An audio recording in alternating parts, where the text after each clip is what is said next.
राधा स्वामी दयाल की दया, राधा स्वामी सहाय, राधा स्वामी। प्यारी साध संगत जियो, भाइयों बहनों, बच्चे, जितने भी आप सत्संग लाभ के लिए उपस्थित हुए हो, शांति से बैठ के सत्संग लाभ उठाएं। अपने तो दिन सद्गुरु वैसे ही पता नहीं ढूंढ के अपने आप निश्चित कर देते हैं। आज मदर्स डे है। मदर्स डे अंग्रेजी में बोलते हैं, वैसे माँ का दिन हो गया ये।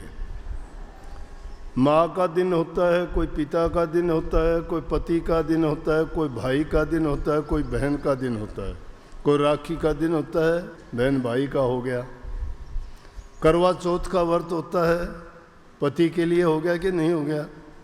मदर्स डे माँ का दिन हो गया, फादर्स डे पिता का हो गया। लेकिन सब दिनों में सबसे महान दिन मदर्स डे का दिन है। जिस इंसान ने ये सोच समझ के ये दिन निश्चित किया, वो वाकई में ही बहुत नेक इंसान था। वैसे तो मेरे से अगर पूछो तो माँ को एक दिन में याद करना या एक दिन में उसकी पूजा करना या उस माता जी को मनाना, ये कोई विशेष बात नहीं है। माँ के एहसान तो संतान पर इतने ज़्यादा होते हैं कि अगर वो रात दिन माँ की पूजा करे तो भी उसका कर्ज नहीं उतार सकता। माँ अपनी संतान के लिए सब कुछ वही होती है।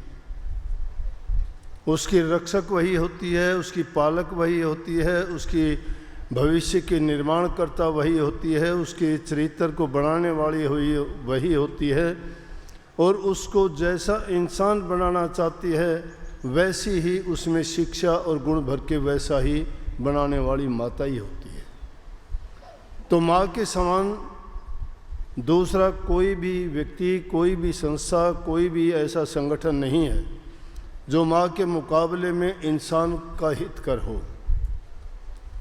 तो इसलिए माँ हमेशा पूज्य होती है।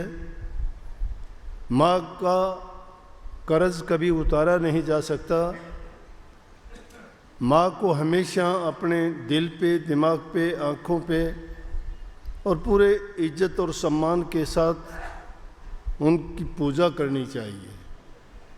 जो माँ की बहुएं भी अगर अपनी सास को माँ की तरह ही अगर पूजती हैं तो उनको किसी देवी देवता की पूजा करने की ज़रूरत नहीं।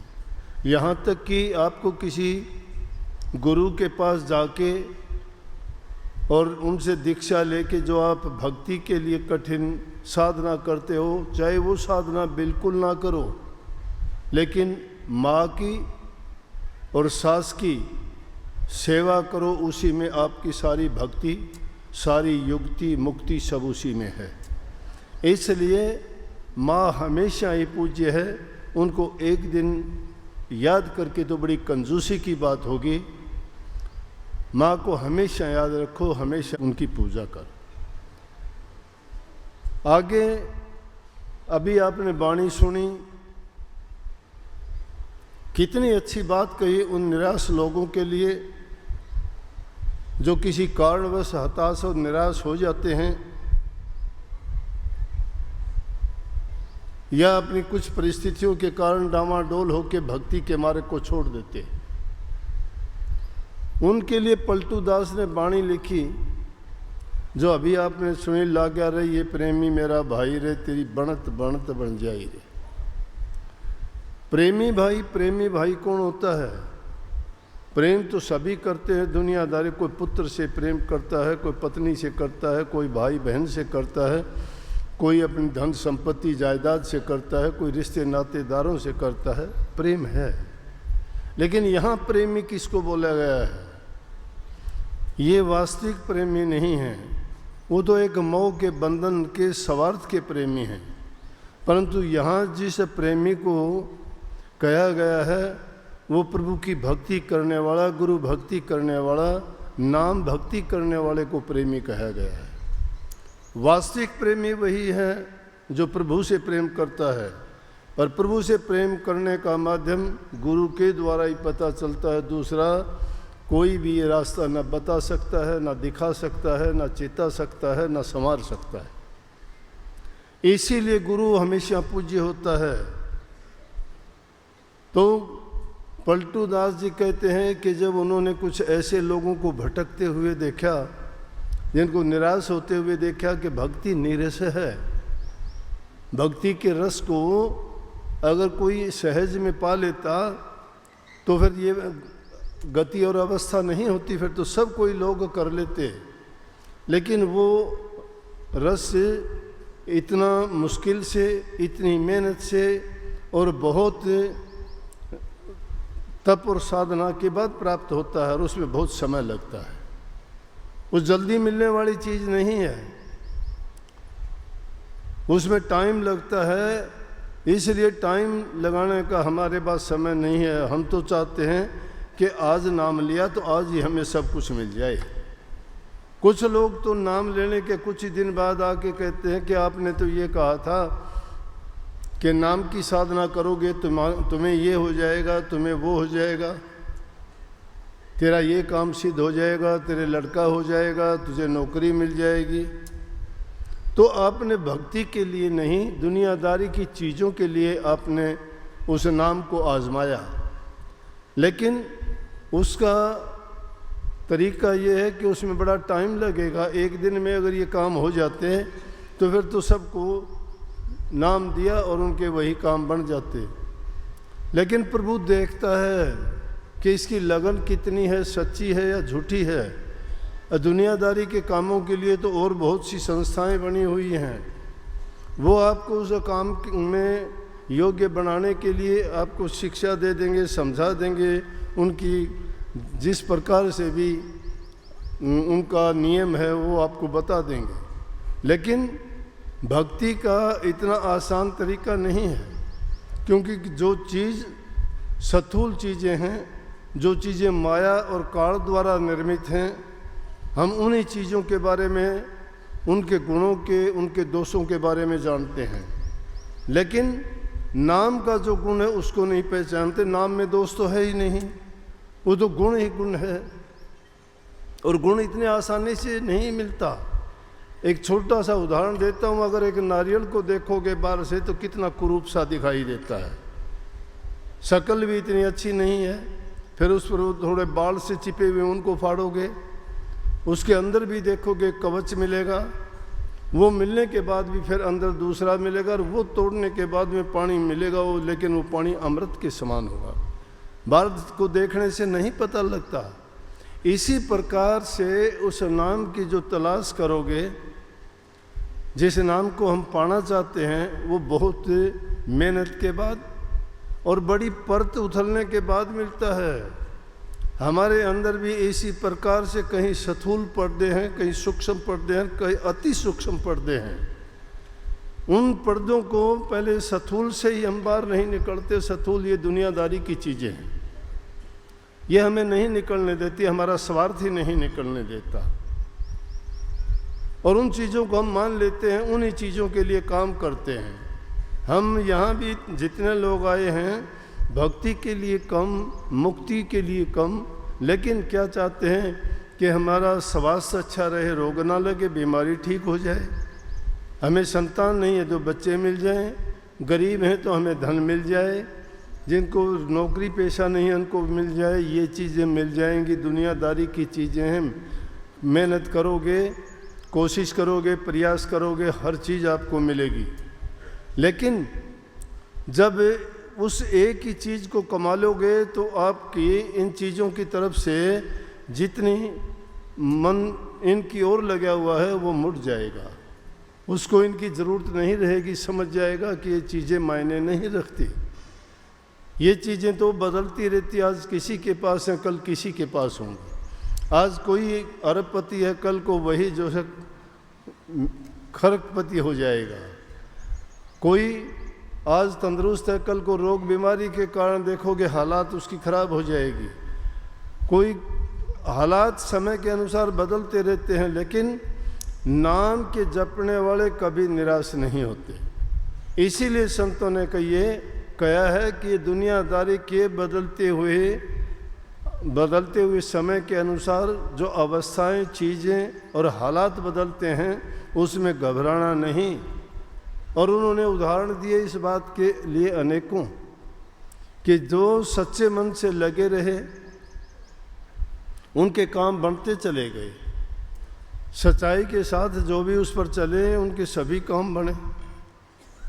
लेकिन उन्होंने धैर्य रखा, उन्होंने उतावलापन, जल्दबाजी नहीं की। किसी भी चीज़ में जल्दबाजी से काम नहीं बनती। आदमी जगह जगह चेतावनी के उसमें भी कही गई हैं बातें, उनको किसी तरह भी अगर हम समझने की कोशिश करें हर जगह आपको मिल जाएंगी। सड़कों के चौराहे पे भी मिल जाएंगी, वहाँ भी लिखा मिल जाएगा आपको, रुको, ठहरो, देखो और जाओ। रुको, इंतज़ार करिए, इंतज़ार करो कि वक्त क्या करता है, क्या गुजरती है, क्या होता है, देखो उसको। और जब उसका नतीजा निकला है फिर चलो। हालात का पता लग जाएगा उसके अनुसार चलने के लिए। तो इसलिए वो नाम भक्ति तो ऐसी चीज़ है, इतनी आसान चीज़ थोड़ी है। नाम के बराबर कोई चीज़ नहीं है। नाम बड़े बड़े दुष्टों को, बड़े बड़े पापियों को, डाकुओं को, ठगों को, लुटेरों को छिन में बदल देता है। जिसने सारी जिंदगी पाप कमाए हों और उन्होंने गलती से भी अगर प्रभु के नाम को याद कर लिया हो तो भी उसका कल्याण हो जाता है। अजामेल को ही ले लीजिए, उस जैसा दुष्ट आदमी नहीं था, जन्म से नहीं था, ब्राह्मण के घर में पैदा हुआ था। उसके पिताजी भी ब्राह्मण थे, राजा के घर में पुरोहित थे, राज दरबार में रहते थे। अजामेल को अच्छी शिक्षा दिलाई, गुरु के पास भेजा। गुरु ने उसको बहुत अच्छी शिक्षा दी, लेकिन गुरु उसको जो भी काम देता, जो काम घंटों में करना होता वो मिनटों में कर लेता, इतना योग्य था। देखने में बड़ा सुंदर था। गुरु ने उसको देख लिया, जांच लिया, क्योंकि गुरु के पास वो कसौटी होती है, वो शिष्य को देख लेते हैं वो किस प्रकार का होगा। लेकिन उसके हाव भाव, चाल चलन देख के और सुंदरता को देख के कहने लगे कि तू मेरे पास आता है, लेकिन मेरी एक बात मानना, कभी भी तू शहर के अंदर से नहीं जाना। बाहर जाएगा अपने घर और बाहर से ही आएगा, अंदर से कभी नहीं जाना। पढ़ते पढ़ाते बहुत दिन हो गए, शिक्षा पूरी होने वाली थी। एक दिन उसके मन में आया, गुरु तुझे क्यों मना करता है? ये इंसान के लिए ऐसी चीज़ है जिस चीज़ के लिए मना करोगे उसको ज़रूर ही करना चाहेगा। सोचेगा कि इसको क्यों मना करता है, इसमें कोई न कोई राज है, मुझे क्यों नहीं बताता। इंसान की जिज्ञासा बढ़ती है कि मैं देखना चाहूँगा ये क्या है। अरे तुम्हें एक बाजीगर बेवकूफ़ बना देता है। सड़क के किनारे खड़ा होके एक फटे से कपड़े का कुछ गूंद के रख देता है और कहता है देखना अब ये थोड़ी देर में चलेगा, ये बोलेगा, ये लड़ाई करेगा, सब के सब मजमा लग जाएगा, आदमी वहाँ सैकड़ों इकट्ठे हो जाएंगे। वो और पूरा खेल करके चला जाएगा, वो नहीं हिलता जुलता, उसका दोबारा जिक्र ही नहीं करेगा। लोगों की नज़र उसी पर, ये कब चलेगा, ये कब झगड़ा करेगा, ये कब अपना करिश्मा दिखाएगा, कुछ नहीं।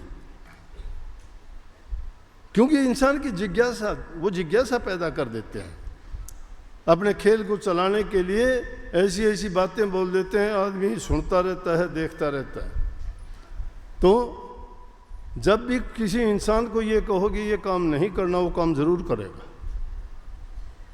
अजामेल ने क्या किया, एक दिन शहर के अंदर से गया, शहर के अंदर से गया तो बुरी जगह से निकला। वहाँ देखते ही उसने कभी ज़िंदगी में ऐसे हालात देखे नहीं थे, और एक वैश्या को देख के उसका मन डोल गया वहाँ पे।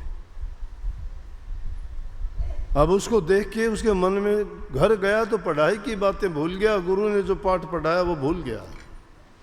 जवान उम्र हो गई थी, उसको देख के पूरी रात उसी के सपने देखते रहा। गुरु का नियम तोड़ दिया उसने। गुरु का हुक्म तोड़ना, पहली चीज शिक्षा हमें मिली कि गुरु की आज्ञा भूल के भी नहीं छोड़नी चाहिए। गुरु जो भी कहता है उसको सत्य मान लेना चाहिए। शिष्य के लिए गुरु का वचन ही सब कुछ है। लेकिन उसने क्या किया, पहली चीज वहां गुरु का वचन तोड़ दिया। दूसरी चीज, गुरु के आगे कपट रखा, झूठ बोल दिया, बताया नहीं। गुरु ने पूछा शहर के अंदर से तो नहीं गया? नहीं गया। और चलते चलते आखिर में उसके चंगुल में ही फंस गया। सबको पता लग गया। उसके पिताजी की मृत्यु हो गई, राजा ने उसको उसके पिता की जगह पुरोहित रख लिया, लेकिन रखता था वेश्या को अपने साथ में। वो ब्राह्मण के घर पैदा हुआ, अच्छी शिक्षा दीक्षा मिली, पूरा शहर उसको दुत्कारने लग गया। राजा को भी कहने लगा कि ऐसे इंसान को राज पुरोहित बना के आप गलत करते हो, इसको निकालो। उसको निकाल दिया। क्यों? उससे कहने लगे तू ये इससे अपना पीछा छुटा ले, राज दरबार में रहता है, तेरे लिए अच्छा नहीं है। बोला कि सब कुछ छोड़ सकता हूँ, इसको नहीं छोड़ सकता, इसको नहीं छोड़ सकता। आदत का गुलाम, वो भी गलत आदत। गुरु की आज्ञा छोड़ी, गुरु के आगे झूठ बोला, राजा के सामने ये कह दिया कि जो मेरी गलत आदत है उसको मैं नहीं छोड़ लूँगा, बदलना नहीं चाहता। सारे ऐब हो गए तो उन्होंने निकाल दिया बाहर, शहर से बाहर रहने लग गया। रोटियों के लाले पड़ गए, कमाई कोई रही नहीं, क्या करता। नाम के महत्व की ओर ले जा रहा हूँ मैं, ये रोचक कहानी सुनाने के लिए नहीं, लेकिन इसमें जो शिक्षा भरी हुई है उस पर गौर करो। इसमें शिक्षा आ चुकी है कि गुरु के वचन तोड़ने से क्या हालत होती है। एक ऐसा इंसान जिसका रूप देख के भी दूसरे लोग उसको इज्जत और सम्मान देते थे, उसकी योग्यता को देख के गुरु प्रसन्न होता था, उसकी योग्यता को देख के राजा ने उसको पुरोहित लगा दिया, लेकिन उसकी एक बुरी आदत के कारण उसने सब बर्बाद कर लिया और एक भिखारी की तरह शहर से बाहर रहने लगा।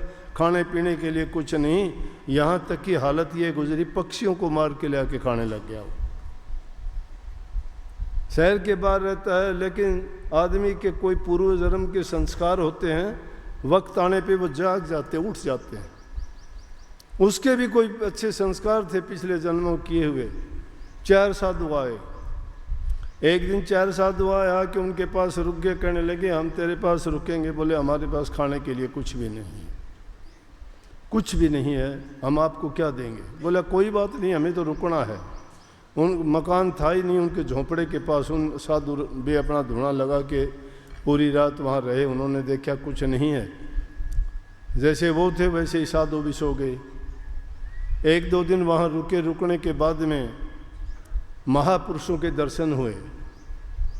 ये अब बात बात पे कहते हो कि हम दर्शन करने आ गए, दर्शन करने में बड़ा महत्व है।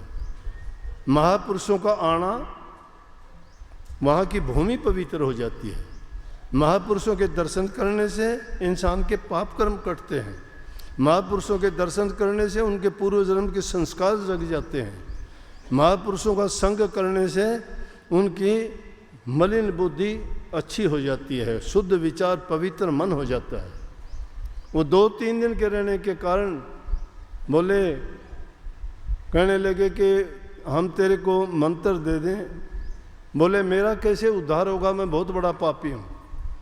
महात्मा जानते थे कि ऐसा दुष्ट ऐसा पापी है ये किसी नाम को तो जप नहीं सकता, नाम की कमाई नहीं कर सकता ये, लेकिन इसके लिए कोई और तरीका ही करना पड़ेगा। उसको कहने लगे भाई हम तुझे आशीर्वाद देते हैं कि तेरे घर लड़का पैदा होगा और लड़के का नाम नारायण रख लेना। अब लड़के का नाम नारायण रख लिया, लड़का हुआ। महात्माओं के जाने के कुछ दिन के पश्चात जब भी कोई काम होता, सबसे छोटा पुत्र था उसका। इंसान का छोटे पुत्र से सबसे ज्यादा मोह होता है, तो उसको जब भी कोई काम, जब भी कोई बात होती, नारायण इधर आना, नारायण ये देना, नारायण बात सुनना, नारायण ये कर, नारायण कहाँ गया, नारायण है। नारायण प्रभु का भी नाम है, परमात्मा का नाम नारायण है। नारायण नारायण का ही सुमरण हो गया उसका, दूसरा किसी इंसान का ही नाम नहीं लेता। और जब कहते हैं आखिरी वक्त आया, जमदूत आके उसको लेने के लिए खड़े हो गए, क्योंकि जिस इंसान ने अच्छे कर्म नहीं किए होते उसको जमदूत लेने के लिए आते हैं, तैयार खड़े थे। जब लेने के लिए आए, उनको देख के अजामिल घबरा गया, डर गया और कहने लगा, नारायण भागना रहा, यहाँ आना रहा, ये कौन आए? अरे मुझे परेशान करते हैं, नारायण मुझे लेके जाएंगे ये। जब ऐसा कुछ वो कहने लगे, बार बार जब चिल्लाए और नारायण नारायण का नाम सुना, तो कहते हैं जमदूतों की बजाय यमदूत वहाँ से विमान लेके पहुँच गए। नारायण नारायण का नाम सुना तो उन्होंने विमान लेके वहाँ, एक तरफ तो जमदूत खड़े हैं, दूसरी तरफ रामदूत खड़े हैं। रामदूत जब वहाँ पहुँचे, जमदूत देखते रहे, उसको बैठा के और ले गए। जब उसको उठा के ले गए तो जमदूतों ने जाके यमराज से शिकायत की कि जी हम तो उसको लाने ही वाले थे, लेकिन वहाँ तो रामदूत पहुँच गए और उसको वो ले आए। आप उनसे कहो कि वो तो इतना पापी, इतना दुष्ट आदमी वहाँ कैसे जा सकता है, यहाँ ले आओ, उसको सज़ा मिलेगी।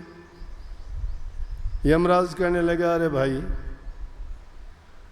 जो जिसको राम के दूत ले गए हों और किसी की इतनी ताकत नहीं है कि वहाँ से लेके आए, और फिर वो भी राम का जाप करने वाले को, जो राम के नाम का जाप करता है, उसको तो कोई उसके पास भी नहीं फटक सकता, लाने की तो दूर की बात है।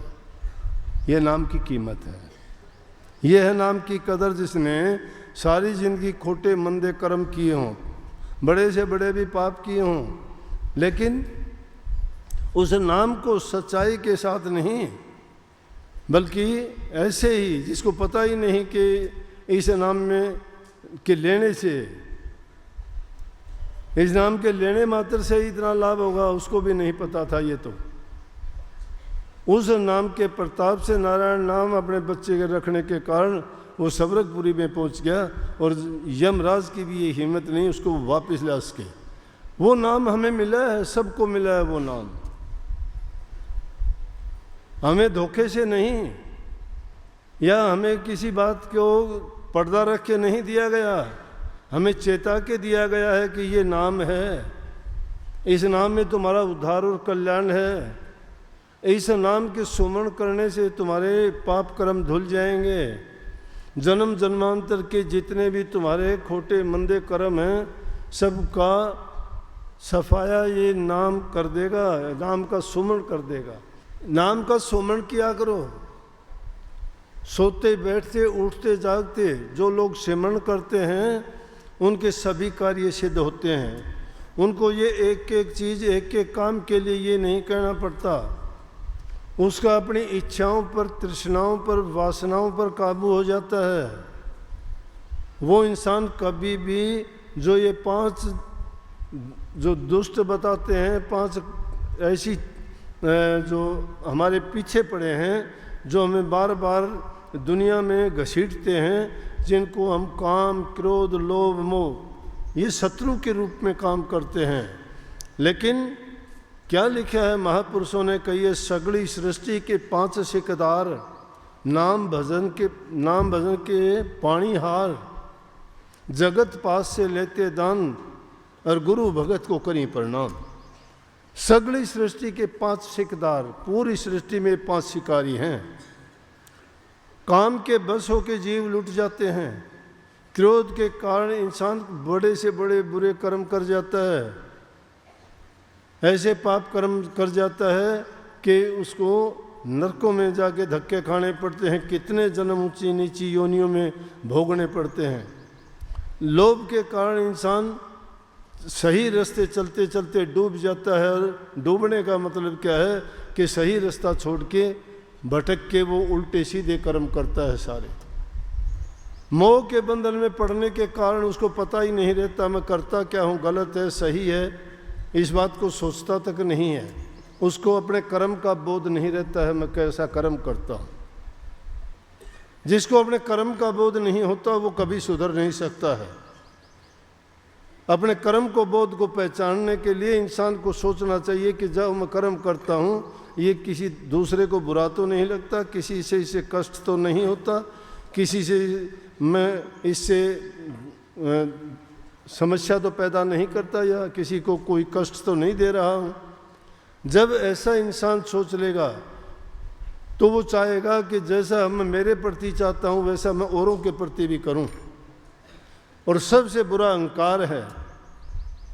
जब अहंकार इंसान में आ जाता है, वो किसी चीज़ का भी अहंकार हो, धन का हो, ताकत का हो, पद का हो, प्रतिष्ठा का हो, वंश का हो, जाति का हो, प्रदेश का हो, अहंकार किसी भी प्रकार का हो, वो भी इंसान को ख़त्म कर देता है, नीचा दिखाता है। अहंकार का सिर नीचा इसीलिए कहते हैं, अहंकारी इंसान में धैर्य नहीं होता, और जिसमें धैर्य नहीं होता वो इंसान उतावलापन में कुछ का कुछ कर जाता है।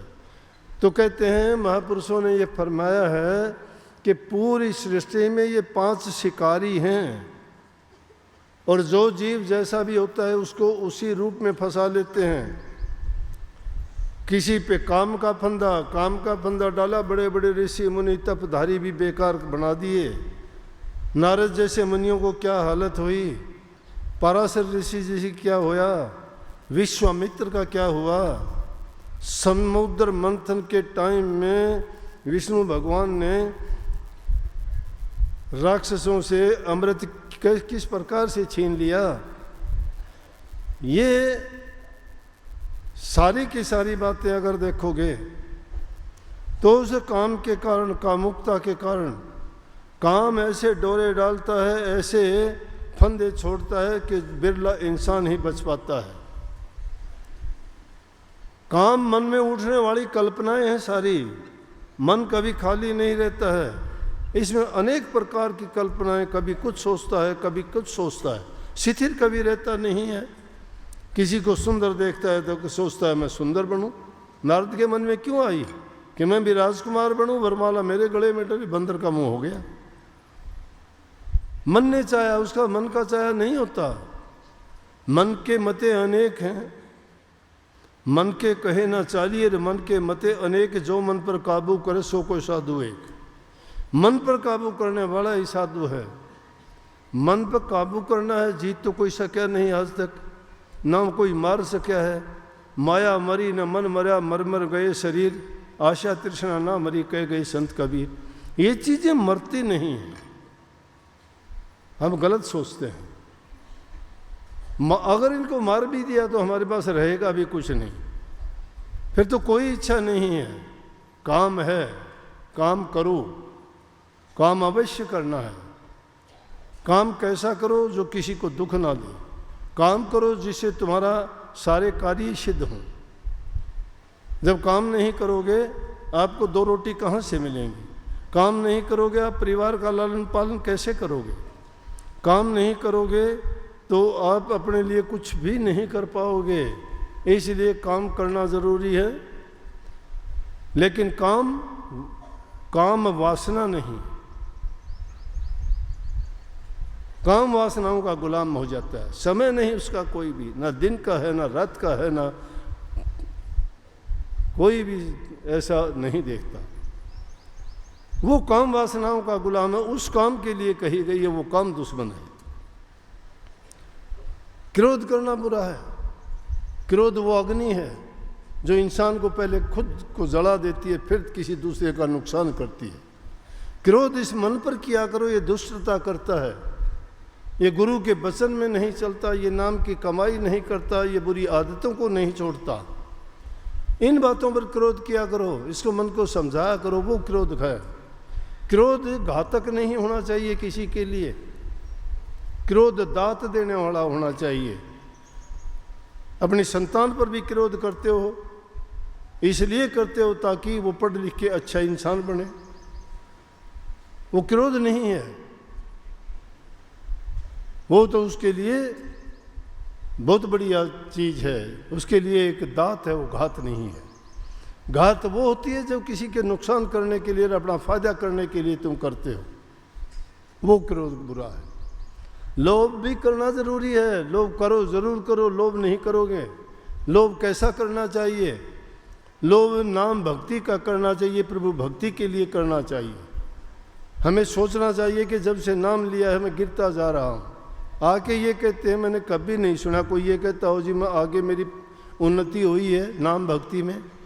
ये कहते जी पहले तो मेरा भजन बनता था अब नहीं बनता। वाह, पहले बनता था अब नहीं बनता। मैं बहुत छोटी सी बात कहा करता हूँ, अरे अगर बनाना चाहो तो क्या नहीं बनेगा।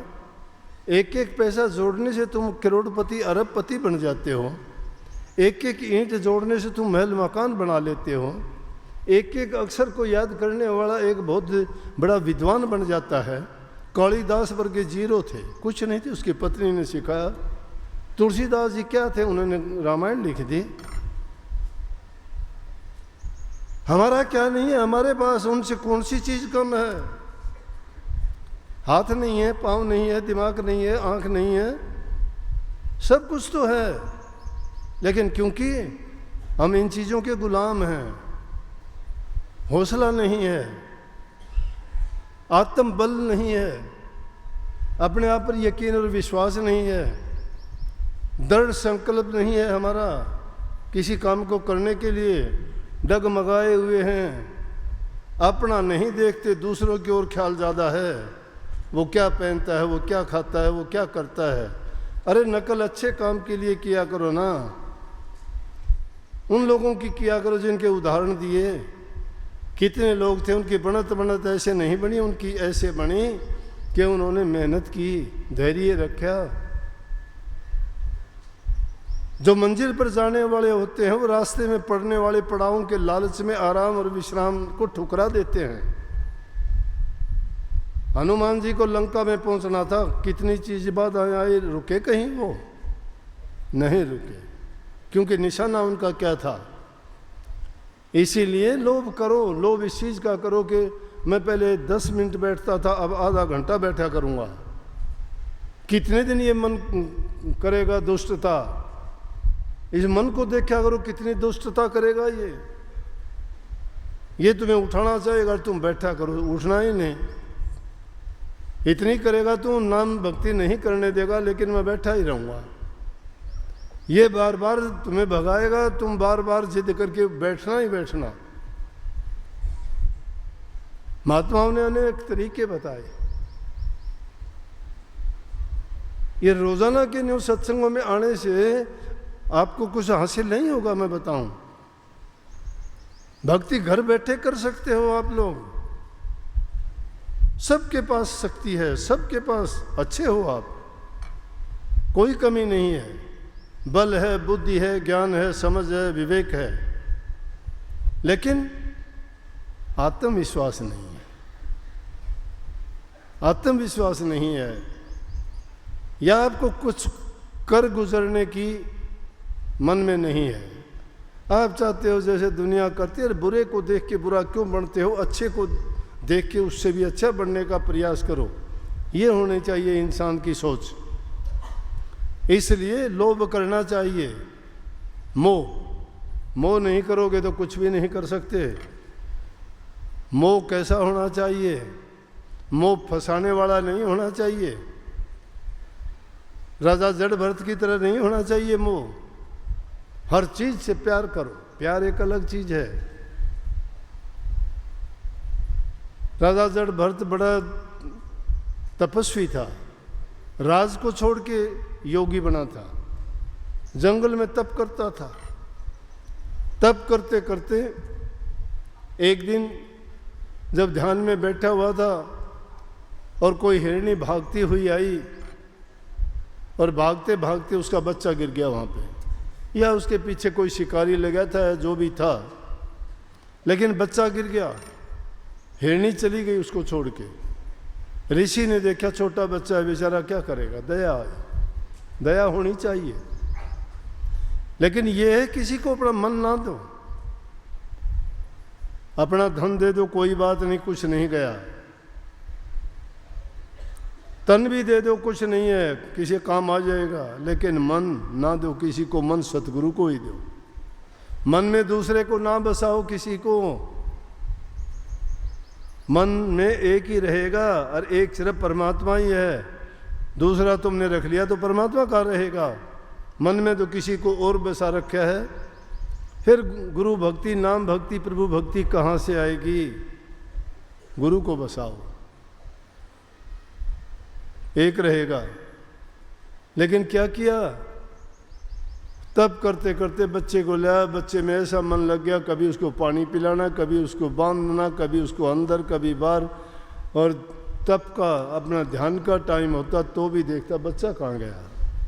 ये मोह का बंधन हो गया, प्यार नहीं रहा। ये प्यार था सब जीवों पर दया करो, प्यार करो, किसी को कष्ट ना दो, दुख ना दो, उनको ज़रूरत है उनकी मदद करो। देखा देखी का बहुत काम है, एक बार कोई एक देख ले दूसरा वो नकल करेगा। सुबह कोई थैलियों में, कोई जेब में रोटी डाल के चलते हैं सुबह सुबह घूमने के नाम पर। रात की बनी रोटी एक आधी जेब में डाल लेते कुत्ते की, अच्छी बात है, डालनी चाहिए। तो रोटी लेके जब जाएंगे, कोई भी आदमी घर से निकलेगा 6 कुत्ते पीछे हो लेंगे उसके, पता है कि कुछ ना कुछ ये लेके चला होगा। और वो चलने वाला क्या करेगा? जाके, वो तो समझदारी है उसकी कि उन रोटियों को तोड़ के सड़क से दूर नहीं डालेगा, क्यों? मिट्टी लग जाएगी ना उनको, फिर मिट्टी लगी हुई कुत्ता कैसे खागा? तो सड़क के बीच में डालेगा, बीच में डालेगा। कुत्ते के छोटे छोटे बच्चे होंगे 4-5, वो आ जाएंगे, उनकी माँ आ जाएगी, अब उनको खाने लगेंगे। इतनी देर में आएगा कोई सिर फिरा मेरे जैसा गाड़ी चलाने वाला, अब वो बच्चे इधर उधर न भाजें, 2-3 तो मार के ही चला जाएगा। पुण्य हुआ कि पाप हुआ उसको। वो अगर डालते हो तो उनको इतनी बुद्धि होनी चाहिए कि वो रोटी उनको सड़क के किनारे से दूर डाल दे, ताकि वो सड़क पर ना आए, उनकी जान बच जाए। ना तो वो पाप उसको लगे, ना गाड़ी वालों को लगे, किसी की जान बचे। तो देखो, करना तो पुण्य चाहता है, लेकिन हो गया क्या? पाप हो गया, नासमझी के कारण हुआ। तो हर चीज़ में सोचने की ज़रूरत है। पक्षियों के लिए दाना डालते हो, छत पर डाल दिया, बिल्ली को पता है रोज़ाना दाना डलेगा, पक्षी यहाँ आएंगे, बिल्ली उनको ज़रूर खाएगी। बिल्ली रोज़ दाव लगा के बैठेगी, एक दो को ख़त्म कर देगी, तो पुण्य कहाँ, पाप के भागी बन गए हम। तो वो अलग बात है, लेकिन बात यहाँ थी मोह की। ऐसा मोह नहीं करना चाहिए कि उसके लिए ही जन, और बच्चा इधर उधर हो जाए तो उसको ढूंढता फिरता, कहाँ गया बच्चा, आज कहाँ गया? अरे जिसको ढूंढना था उसको छोड़ दिया। और एक झूठा जो तेरे किसी काम का नहीं, जो कोई महत्व का नहीं, तेरी कोई किसी प्रकार की वो क्या सहायता करेगा, उसको तू ढूंढता फिरता है। इसलिए ऐसे मोह के बंधन में ना बंधो। अगर मोह है तो एक ही चीज़ का करो कि नाम के साथ मोह लगाओ। और वो प्रीति कैसी करनी चाहिए? जैसे पतंगा दीपक से करता है, मछली जल से करती है, कुमोदनी चांद से करती है। उनके साथ ऐसा मोह का बंधन नहीं कि प्रेम का बंधन जुड़ जाए। ये अपना सब कुछ अर्पण प्रभु को ही करना चाहिए, क्योंकि सब कुछ उसी की देन है। उनकी कृपा है जो जिसके कारण हमें इतना सुंदर शरीर मिला, इंसान का रूप मिला, इसमें हमें सत्संग मिला, गुरु मिला, नाम भक्ति करने का तरीका गुरु के द्वारा प्राप्त हुआ। सत्संग में सब चीज़ों की बातें सुन के प्रभु के गुणों का पता लगा कि हमें क्यों भक्ति करनी चाहिए। और उनके पास पहुँच के जन्म मरण के बंधनों से मुक्त सिर्फ हमें गुरु ही करवाता है। इसलिए वो मोह का बंधन गुरु से ही होना चाहिए। और अहंकार के बारे में पहले ही बता चुके हैं कि अहंकार इंसान को इतना गिरा देता है। उनकी बड़ी बड़ी मिसाल हैं। दुर्योधन का नाम ले, वो अहंकारी था। रावण का नाम तो हर इंसान लेता है। ऐसा अहंकारी दुर्योधन श्री कृष्ण जी युद्ध को समाप्त करना, युद्ध ना हो ये चाहता था। और ये कही कि भाई अच्छी बात यह है कि शांति के लिए आदमी को प्रयास अंत तक करना चाहिए। युधिष्ठिर से कहने लगे, युधिष्ठिर युद्ध ना हो ऐसे प्रयास करो। बोला कि दोनों तरफ सेनाएं आ चुकी हैं, अब क्या करें, अब तो युद्ध नहीं रुक सकता। और वो मानता नहीं है दुर्योधन। बोले फिर भी एक प्रयास करो। बोले अब क्या प्रयास करना है जब वो मानता ही नहीं है। बोला कि शांति के लिए तो हमेशा ही आदमी को प्रयास करना चाहिए। बोला तो आप कर लो, मुझे नहीं पता। बोले एक शांति दूत भेजना चाहिए। न बोला तो जाएगा कौन? बोला कि मैं चला जाऊंगा। श्री कृष्ण जी खुद गए शांति दूत बन के कि ताकि बुराई को रोका जा सके। आज हम ये गलतियां करते हैं, अपने अहंकार के बस किसी गरीब पर, किसी दुर्बल पर, किसी असहाय पर बड़ा जोर चलाते हैं। उसको कहते हैं तेरी औकात क्या है, तूने ये बोल कैसे दिया, तूने ये कर कैसे दिया। बर्दाश्त नहीं है किसी को अहंकार करके बर्बादी का कारण। उसी दुर्योधन ने ऐसी अहंकार की बात कही कि बोला कि एक सुई की नोक टिके इतने भी नहीं। बोला रे एक गांव की जगह दे दे, वो रे लेंगे कोई बात नहीं। बोला सुई की नोक टिके इतने भी नहीं दूंगा। फिर कितनी ली उसने? दुर्योधन के पास कितनी बची? एक अहंकार के कारण उसने ऐसा जुल्म कर दिया। इतिहास के पन्नों में लिखा गया कि 56 करोड़ यदुवंशी मारे गए उस युद्ध में। 18 दिन तक ये युद्ध चला कुरुक्षेत्र का।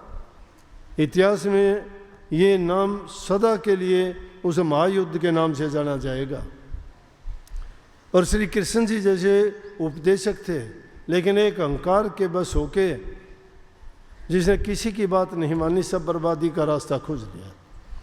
इसलिए महापुरुषों ने फरमाया कि ये पांचों के पांचों दुष्ट हैं और ये सारी दुनिया के लोगों की अक्ल को हड़ लेते हैं, उनको किसी न किसी रूप में अपने जाल में फंसा के उनको बाहर नहीं निकलने देते, उल्टे सीधे काम करवाते रहते हैं। परंतु दूसरी तरफ कह दिया कि गुरु भगत का मतलब जो नाम भक्ति करते हैं उनके पानीहार हैं। पानीहार माने पानी भरने वाले, वो जगत पास से लेते उधार, दुनियादारी की चीज़ों से वो सारी लेते हैं अच्छे गुण, और जो गुरु भगत है उनको प्रणाम करते हैं, गुरु भगत को प्रणाम करते हैं। क्योंकि गुरु भगत उनके काबू में नहीं आते। इसीलिए महापुरुषों ने ये कहा है कि भाई कभी निराश ना हो, ये सोच के कभी ना बैठो कि रात आई है तो दिन नहीं निकलेगा। कभी ये ना सोचो दुख आया है तो कभी सुख नहीं होगा। अगर हालात कुछ विपरीत होते हैं तो ये सोचा करो कि ये मेरा कर्म था, ये उसका कर्म का बदला है या ये मेरी सज़ा है। ऐसी ऐसी बातें कई बार सुनने को मिलती हैं, दुख होता है। उस टाइम पे ज्ञान ध्यान से भूल जाते हैं, क्योंकि संसार के नातों से हम भी बंधे हुए हैं। जब हमारे से हमारे अपने जुदा होते हुए देखते हैं, तड़फते हुए देखते हैं, दुखी देखते हैं, तो हमारे हृदय में भी दया उमड़ती है और वो दुख होता है। लेकिन उस दुख को रोका जा सकता है। जानबूझ के हमें कोई ऐसे कर्म नहीं करने चाहिए कि जिससे हम उस कर्म के भोगी और भागी बने। कर्म के भोगों से बचने का उपाय यही है कि नेक काम करें। नेक काम करोगे तभी आप भक्ति के मार्ग पर चल पाओगे।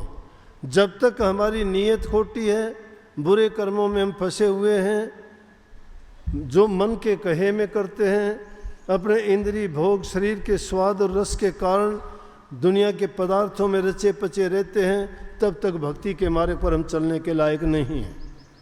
लेकिन सच्चे मन से कुछ भी खाओ पियो, बड़े ठाठ बाट से रहो, लेकिन नाम भक्ति करने में कंजूसी ना करो। सब कुछ करते हो तो उसको सबसे पहले रखो, आगे रखो, क्योंकि हमारी सहायक वही है। ये दुनिया की चीज़ें तो हम देखते हैं, रोज़ाना देखते हैं कि जिन्होंने इनके लिए मारा मारी की, पूरा जीवन लगा दिया और अंतकाल में वो दोनों हाथ फैला के चले गए, कुछ भी नहीं, कहने लायक बोलने लायक भी नहीं रहे।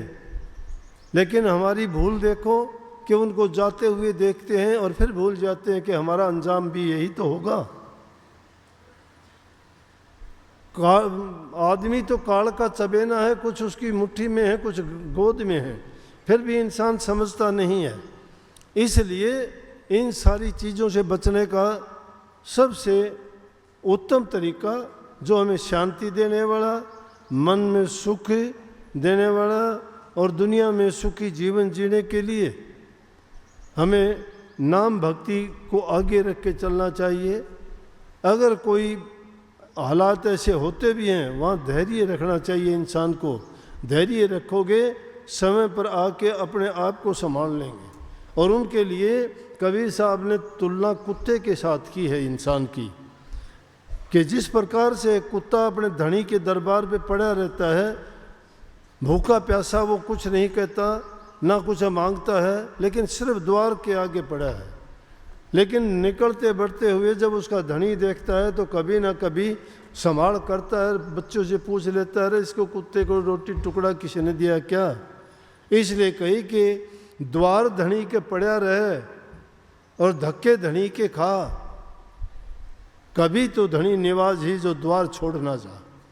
जो द्वार छोड़ के नहीं जाता कभी तो धनी उसको संभाल लेगा, उस पर दया की बरसात होगी कि संभालो इसको।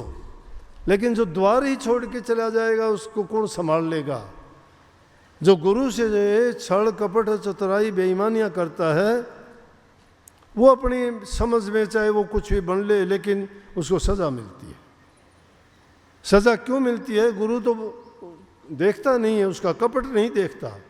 कपटी आदमी अपने कपट के पीछे छिप जाता है कि मैंने कपट कर लिया, शायद नहीं पता है, शायद गुरु को भी जाहिर रूप से नहीं पता है, लेकिन उसके कपट को लाखों आंखों वाला देखता है। वो देखता है कि एक इंसान तो इसके लिए क्या करता है, ये इसके पीछे से क्या कपट करता है। क्या भाई बच सकता है? वो कभी नहीं बच सकता, उसका कपट उसको खा जाता है, वो कहने लायक भी नहीं रहता, अपने मन में ही कुड़ता रहता है। फिर कर्म की सज़ा सबको मिलती है, कोई बच नहीं सकता। तो इसलिए नेक कर्म क्यों ना करे जाएं कि जिससे हमें ना किसी से छिपाना, ना कोई डरना, ना कोई दबाना। जब सच्चे और अच्छे कर्म करोगे, जाहिर में करोगे, कोई आपको टोकने बोलने वाला ही नहीं है, जो सबको अच्छे लगेंगे, सबके दिल को जीतोगे, सबसे प्यार करो। प्यार का रिश्ता जोड़ के, प्यार का ही तो खेल है। घरों में 4 आदमी इकट्ठे नहीं रहते, यहाँ आप लाखों आदमी चुपचाप बैठे देख रहे हैं। क्या है ये? प्यार है,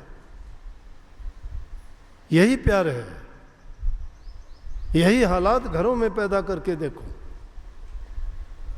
और ये चीज़ें हमारे घर से शुरू होंगी। माँ बाप की इज्जत कदर करना, बूढ़े बुजुर्ग की बातें मानना, क्योंकि उनका अनुभव है कि किस बात के करने से उन्हें दुख होगा, किसके करने से सुख होगा, किस में लाभ है, किस में हानि है।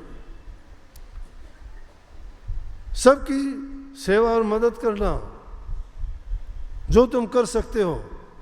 तुम इस लायक हो किसी की मदद कर सकते हो, शरीर से कर सकते हो, धन से कर सकते हो, मन से भी कर सकते हो। एक सेवा बचती है सूरत की सेवा, वो तुम्हारी अलग है, उसमें किसी की दखल नहीं है, वो तुम्हारी अपनी है। इसलिए हमेशा नेक कर्म करने की सोचा करो। गंदी बात को अपने मन में कभी स्थान जगह ना दो। जब भी ऐसी वैसी बातें आती है, महापुरुषों की जीवनी याद किया करो। अरे कहाँ चौथा गुरु सिखों में रामदास जी, चने बेचने वाला था, चनों की बाकड़ी बना के बेचा करता लाहौर में। और वो चौथी गद्दी का धनी बना रामदास जी। किससे? सेवा से, किससे? प्रेम से, किससे? सादगी से, किस बात से? धैर्य से। कभी देखा ही नहीं। अमरदास जी अपने लड़कों को छोड़ के गद्दी अपने उसको दे दी, रामदास जी। और इतना ही नहीं, उसको जमाई बना लिया, अपनी लड़की की शादी कर दी। इसलिए जो नेक नीयत इंसान की होती है वो इंसान को हमेशा वफा दिलाती है, वो हमेशा उसको इज्जत सम्मान दिलाती है। जहाँ कहीं भी जाओगे वो तुम्हारा श्रृंगार होगा, तुम्हारी वो खूबी होगी, लोग उसके सामने झुकेंगे, देखेंगे।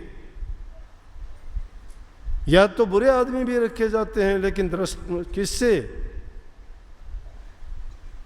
किससे उनको नफरत से याद करते हैं। और नेक इंसानों को याद करते हैं, दिल में दया और प्रेम उमड़ आता है। उनकी कहानी सुन के मन के अंदर बड़ा प्यार उमड़ता है। इसलिए भाई अपना समय बड़ा कीमती है और बहुत जल्दी बीत रहा है, ये किसी के हाथ नहीं है, रुकेगा नहीं। समय रहते हुए काम करना चाहिए, नहीं समय निकल जाएगा तो फिर तो कुछ नहीं करने का। ये राजा बाबू सेठ साहूकार धन दौलत मंडी माड़ी कोठी बंगले महल मकान गाड़ियाँ कोई काम नहीं आएंगी, सब छोड़ के जाना है। रहते हो उपयोग प्रयोग करो, उनका ठीक ढंग से करो, जीवो सुखी जीवो। लेकिन ये किसने कहा था कि आप उनको पा के गलत रास्ते पे चलो, बुराइयों के रास्ते पे चलो, प्रभु के नाम को भुला दो और इंसानियत से गिर जाओ? नहीं, बड़ा इंसान वो बनता है जो इंसान की कदर करता है, प्यार करता है, बूढ़े बुजुर्ग का इज्जत सम्मान करता है, दुखी गरीब की सहायता करता है। कभी भी नकारात्मक सोच को अपने आगे मत आने दो। अगर तुम्हारे कभी भी कोई ख्यालात और विचार बुरे होते हैं, उनको पीठ दिखाओ, यहाँ ना अच्छे ख्यालात को हमेशा अपनी छाती दिखाओ, उनको अपने सामने रखो। गुरुमुखता का पाठ है ये। गुरुमुख गुरु के सामने जाके खड़ा होता है, मनमुख गुरु के जाके पीछे खड़ा होता है। मनमुखता और गुरुमुखता की पहचान है ये। गुरु के हमेशा सन्मुख जाओ और अपने इतने आश्रम हैं, ये छोटी अपनी झूठी मान बढ़ाई के लिए ये छोटे छोटे जो दो चार शब्द सीख लेते हैं, वो जाके मनमानी करते हैं। महाराजियों का हुक्म मेरे लिए ये है, महाराजियों का कोई हुक्म किसी के लिए नहीं है। सुन लो सब, महाराजियों का कोई हुक्म नहीं। जो मेरा नाम झूठ लेके बोलता है, मैं हुक्म दूंगा तो मैं ही बता दूंगा, सबको ही पता होगा। ऐसा कहने वाला पाखंडी लोग है। मेरे नाम से अगर कोई कुछ कहता है तो आप अपना सोच लेना, जो भी उसका नतीजा परिणाम हो तुम भोगोगे। मेरा नाम बीच में नहीं आना। मैं किसी को नहीं कहता हूँ, कहूँगा तो मेरी ज़बान है, मेरे पास भी टेलीफोन होगा, नहीं हो तो किसी से संदेशा भिजवा दूंगा। सीधी कहूँगा मैं किसी के माध्यम से नहीं कहूँगा। तो इन बातों के चक्कर में किसी के मत आना। बड़े ठग लोग हैं, कुछ का कुछ कह के ठग लेते हैं, फिर बेचारे हंडू पीछे धक्के खाते। कोई किसी के पैसे खा लेता है, कोई कुछ कर देता है, कोई कुछ कर लेता है। वो फिर शर्म के मारे बोलते नहीं कि अगर बोलेंगे तो सत्संगी है, ये है, वो है। ये मुझे बात नहीं कहनी चाहिए, लेकिन मैं इसलिए कहता हूँ ताकि सब कोई पता लग जाए कि नाम सत्संगी का होते हैं। सत्संगी की ओट लेके कर्म कौन से कर जाते हैं, वो अच्छे कहाँ से करेंगे वो। इसलिए इस बात का ख्याल किया करो भाई, और कभी भी इस लोगों की चापलूसी 420 और उनकी हेरा फेरियों की बातों में मत आना। और जब आ जाओ तो मेरे आगे आगे नहीं बताना। बताते नहीं हो बाद में, तो जब बताते हो जब वो उबाल ला के बाहर आना शुरू हो जाए, दुनिया ने पता लग जिद मैंने पता लगता है कि हाँ वो ये हो गया। तो ये बात भी बतानी ज़रूरी थी, लेकिन सब बातों का मूल मैंने बता दिया। नाम भक्ति के बराबर कोई चीज़ नहीं है। नाम का कुछ नहीं कर सकते तो मेहरबानो सुमरण कर लिया करो, नाम का सुमरण किया करो। सुमरण के बराबर कोई चीज़ नहीं है। ध्यान और बाकी चीज़ उसके पीछे अपने आप लगी आ जाएंगी। सुमरण पक्का कर लो आप। सुमरण जब कर लोगे तो आपको रुका ही नहीं जाएगा, अपने आप पहुंच जाओगे, अपने आप ठिकाने पर जाओगे। क्योंकि वो वीज़ा है ना वहाँ का पहुँचने का, कोई नहीं रोकता। जिसको वो वीज़ा मिल जाता हो जाएगा, लेकिन जिसको वो वीज़ा भी ले लिया और उसको गोज में गाले फिरेगा, उस जाना आना नहीं, वहीं पड़ा रहेगा वो। इसलिए अपना पक्का एक नियम बना के पक्का निश्चय और प्रण करो कि हम ज़रूर, और नाम का सुमरण या ध्यान में बैठने से पहले सुबह के समय तो कम से कम एक चीज़ सन्मुख रख के सतगुरु को कहा करो कि सतगुरु गुनहगार हूँ मैं, ना आपका वचन मानता हूँ, ना आपके हुक्म में चलता हूँ, ना मैं नाम भक्ति करता हूँ, ना सुमरण करता हूँ, ना मेरे से हो पाता है। या कई बार जो है मैं अपनी आदतों के गुलामी के कारण ऐसा नहीं करता हूँ, मुझे माफ़ करो और मेरे मन को काबू में लेके अपने चरणों में लगाओ और मेरे से जो आपका आज्ञा हुक्म है उसके अनुसार मेरे से नाम का सुमरण करवाओ, ताकि मेरा जीवन भी सफल हो। कब धीरे धीरे करके आपका सुधार हो जाएगा, धीरे धीरे करके अपने आप उस रास्ते पे चल पड़ोगे। लेकिन हेरा फेरी करोगे तो चाहे बैठो चाहे सो चाहे कुछ भी करो, वो आपकी मर्जी है। मेरा काम चेताना है, गुरु महाराज का हुक्म है, मैंने तो उनकी शिक्षा उनका संदेश आपको दूंगा, बहुत प्यार से दूंगा, सबसे प्यार करता हूँ और प्यार का ही पाठ पढ़ाता हूँ और प्यार ही तुम्हें पार करेगा। प्यार करो, सतगुरु से करो, मालिक से करो, नाम से करो। सबको बहुत बहुत आशीर्वाद। राधा स्वामी।